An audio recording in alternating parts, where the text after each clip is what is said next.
रात के 2 बजे हैं। एक ट्रेडर अपने लैपटॉप के सामने बैठा है। चार्ट पर लाल कैंडल लगातार नीचे जा रही है। उसकी उंगलियां कांप रही हैं। दिल तेज धड़क रहा है। ये उसकी 5वीं रिवेंज ट्रेड है आज। उसे नहीं पता कि वो किस स्टेज पर है। क्या वो अब भी बिगिनर है या खुद को इंटरमीडिएट समझकर बड़ी गलती कर रहा है। उसका अकाउंट पिछले 3 महीनों से एक ही जगह घूम रहा है, कभी थोड़ा ऊपर, कभी बड़ा नीचे, लेकिन कभी कंसिस्टेंट नहीं। वो हर हफ्ते नई स्ट्रेटेजी ढूंढता है, हर महीने नया इंडिकेटर जोड़ता है, फिर भी नतीजा वही रहता है। मार्क डगलस, ट्रेडिंग साइकोलॉजी के सबसे बड़े नाम, कहते थे कि हर ट्रेडर 3 स्टेज से गुजरता है: मैकेनिकल, सब्जेक्टिव और इंट्यूटिव। ये कोई मोटिवेशनल कॉन्सेप्ट नहीं है, ये एक डेवलपमेंटल मैप है। ठीक वैसे ही जैसे कोई भी स्किल, चाहे ड्राइविंग हो, म्यूजिक हो या मार्शल आर्ट्स, एक फिक्स्ड क्रम में सीखी जाती है, ट्रेडिंग स्किल भी इन्हीं 3 स्टेज से होकर गुजरती है। जब तक कोई ट्रेडर ये ईमानदारी से नहीं जानता कि वो किस स्टेज पर खड़ा है, वो गलत टूल्स, गलत उम्मीदें और गलत रणनीति से खुद को बर्बाद करता रहता है। पहली स्टेज है मैकेनिकल ट्रेडिंग।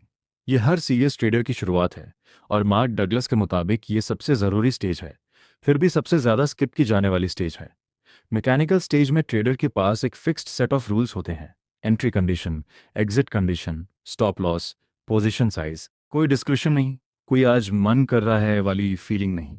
सिर्फ रूल्स फॉलो करना है, चाहे नतीजा कुछ भी हो। ये स्टेज इसलिए ज़रूरी है क्योंकि यहाँ ट्रेडर अपने दिमाग को डिसिप्लिन सिखाता है। जब कोई नया ट्रेडर सीधा चार्ट पैटर्न देखकर, न्यूज़ पढ़कर या सोशल मीडिया के सिग्नल्स पर ट्रेड लेने लगता है, वो असल में मैकेनिकल स्टेज को पूरी तरह स्किप कर देता है। नतीजा, हर ट्रेड एक नई इमोशनल जर्नी बन जाती है, कोई कंसिस्टेंसी नहीं बनती। मैकेनिकल स्टेज में ट्रेडर को अपने रूल्स को इतनी बार रिपीट करना होता है कि वो सेकंड नेचर बन जाए। जैसे गाड़ी चलाना सीखने के बाद गियर बदलना सोचना नहीं पड़ता। मैकेनिकल स्टेज में एक और ज़रूरी हिस्सा है जर्नलिंग। हर ट्रेड को लिखना, entry reason, exit reason, emotional state, सब कुछ नोट करना। ये इसलिए ज़रूरी है क्योंकि इंसान का दिमाग अपनी गलतियों को भूलने में माहिर है। जो ट्रेडर जर्नल नहीं रखता, वो हर बार वही गलती नई गलती समझकर दोहराता है। जो ट्रेडर जर्नल रखता है, वो धीरे धीरे अपने पैटर्न्स पहचानने लगता है कि वो सोमवार को ज़्यादा इम्पल्सिव होता है या न्यूज़ के टाइम ओवर ट्रेड करता है। लेकिन यही एक बड़ा ट्रैप है। बहुत सारे ट्रेडर मैकेनिकल स्टेज में महीनों तक अटके रहते हैं क्योंकि वो बार बार अपने रूल्स बदलते रहते हैं। एक स्ट्रैटेजी को पूरी तरह टेस्ट किए बिना छोड़ देना, नई स्ट्रैटेजी पढ़ लेना, फिर वो भी छोड़ देना, इसे स्ट्रैटेजी हॉपिंग कहते हैं। और ये मैकेनिकल स्टेज को कभी पूरा नहीं होने देती।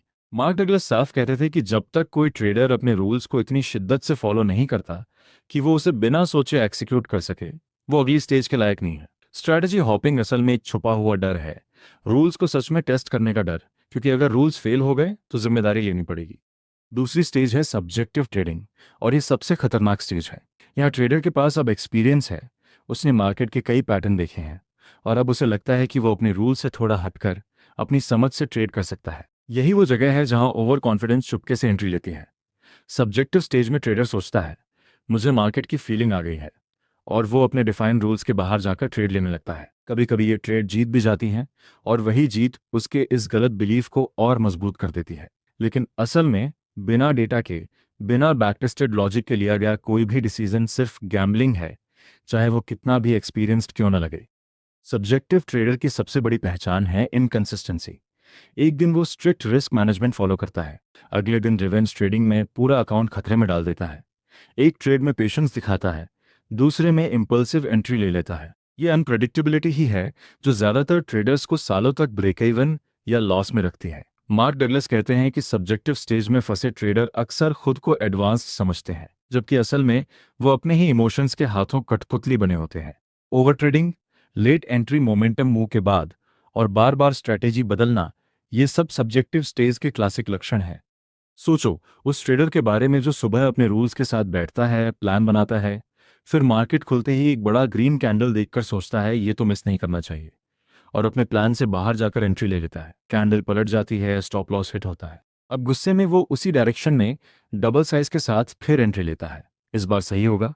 यही रिवेंज ट्रेडिंग का साइकिल है और यही सब्जेक्टिव स्टेज की सबसे बड़ी पहचान है। दिलचस्प बात यह है कि इस ट्रेडर के पास नॉलेज की कमी नहीं होती।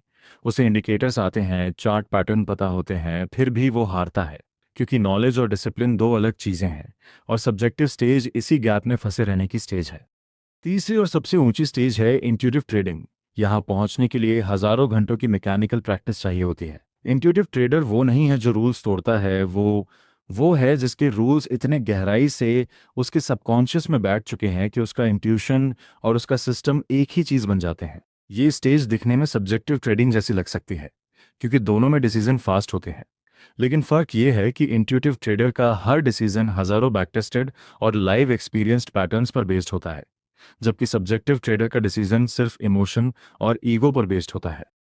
टाकाशी कोतेगावा, जिन्हें भी NF के नाम से जाना जाता है, इसका एक जीता जागता उदाहरण है। उन्होंने शुरुआत में सिर्फ छोटी कैपिटल से मैकेनिकल रूल्स पर ट्रेड किया, हर ट्रेड को जर्नल किया, हर मिस्टेक से सीखा। सालों की इस मैकेनिकल प्रैक्टिस के बाद ही वो उस लेवल पर पहुंचे जहां उनके डिसीजन इंट्यूटिव लगते थे, लेकिन असल में वो हजारों घंटों के डिसिप्लिन का नतीजा थे। कोई भी ट्रेडर सीधा इंट्यूटिव स्टेज में कूद नहीं सकता, ये शॉर्टकट किसी के पास नहीं है। एक स्टेज से दूसरी स्टेज में जाने का कोई फिक्स टाइमलाइन नहीं है। किसी को 6 महीने लगते हैं, किसी को 3 साल। जो चीज़ इस ट्रांजिशन को तेज या धीमा करती है वो है ईमानदारी। जो ट्रेडर खुद से झूठ बोलता है, ये तो बस एक बुरा दिन था, अगली बार सही होगा, मुझे इंडिकेटर की ज़रूरत नहीं, मुझे फील आता है, वो सालों तक सब्जेक्टिव स्टेज में फंसा रह सकता है। जो ट्रेडर हर लॉस के बाद खुद से पूछता है, क्या मैंने अपने रूल्स फॉलो किए, और जवाब ईमानदारी से देता है, वो धीरे धीरे आगे बढ़ता है। एक और ज़रूरी पॉइंट, पैसा बनाना और सही स्टेज पर होना दोनों अलग चीज़ें हैं। कई बार सब्जेक्टिव ट्रेडर लक से पैसा बना लेता है और वो सोचता है कि वो इंट्यूटिव स्टेज पर पहुंच गया, लेकिन मार्केट जल्दी ही उसे सिखा देती है कि लक और स्किल एक चीज़ नहीं। असली टेस्ट तब होता है जब लगातार 10 ट्रेड में से 7 लॉस में जाएं।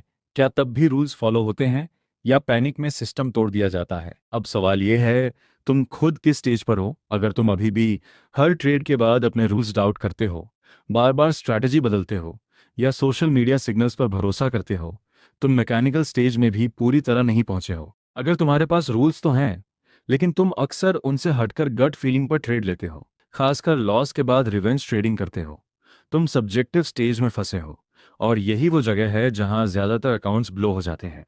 मार्क डगलस का सबसे बड़ा सबक यही था कि ट्रेडिंग में सफलता किसी सीक्रेट इंडिकेटर या हॉट टिप से नहीं आती। ये आती है इस बात की ईमानदार समझ से कि तुम खुद किस स्टेज पर हो और उस स्टेज को स्किप किए बिना पूरी शिद्दत से पार करने से। मैकेनिकल स्टेज बोरिंग लगती है, स्लो लगती है, लेकिन यही वो फाउंडेशन है जिसके बिना कोई भी ट्रेडर लंबे समय तक मार्केट में टिक नहीं सकता। जो ट्रेडर इस बोरियत से भागता है वो हमेशा के लिए सब्जेक्टिव स्टेज के इमोशनल रोलर कोस्टर में फंसा रह जाता है। एक छोटी सी एक्सरसाइज है जो हर स्टेज पर काम करती है। अपने पिछले 20 ट्रेड निकालो, हर ट्रेड के सामने लिखो, क्या ये एंट्री तुम्हारे डिफाइंड रूल से मैच करती थी या ये एक इंपल्स था? अगर 20 में से 15 से ज़्यादा ट्रेड रूल से बाहर की हैं तो सच यही है कि अभी मैकेनिकल फाउंडेशन तैयार ही नहीं है, चाहे कितने भी साल का एक्सपीरियंस क्यों ना हो। ये एक्सरसाइज तकलीफदेह लग सकती है क्योंकि इसमें ईगो को साइड में रखना पड़ता है, लेकिन यही एक्सरसाइज है जो असली ग्रोथ का रास्ता खोलती है। याद रखो, इंट्यूटिव स्टेज कोई मंजिल नहीं है जहां पहुंचकर सब कुछ आसान हो जाता है। वहां भी लॉस आते हैं, वहां भी मार्केट सरप्राइज देती है। फर्क सिर्फ इतना है कि वहां ट्रेडर का रिएक्शन इमोशनल नहीं बल्कि सिस्टमैटिक होता है। लॉस को भी वो उसी शांति से हैंडल करता है जैसे प्रॉफिट को, क्योंकि उसे पता है कि एक ट्रेड का नतीजा कुछ नहीं बताता, सिर्फ 100-200 ट्रेड का सैंपल साइज असली तस्वीर खाता है। अगली बार जब तुम अपने ट्रेडिंग स्क्रीन के सामने बैठो, खुद से एक ईमानदार सवाल पूछो, क्या मैं अपने रूल्स फॉलो कर रहा हूँ या अपनी फीलिंग्स को जस्टिफाई कर रहा? इसका जवाब ही तय करेगा कि तुम कहाँ खड़े हो और मार्केट में तुम्हारा अगला अध्याय कैसा लिखा जाएगा।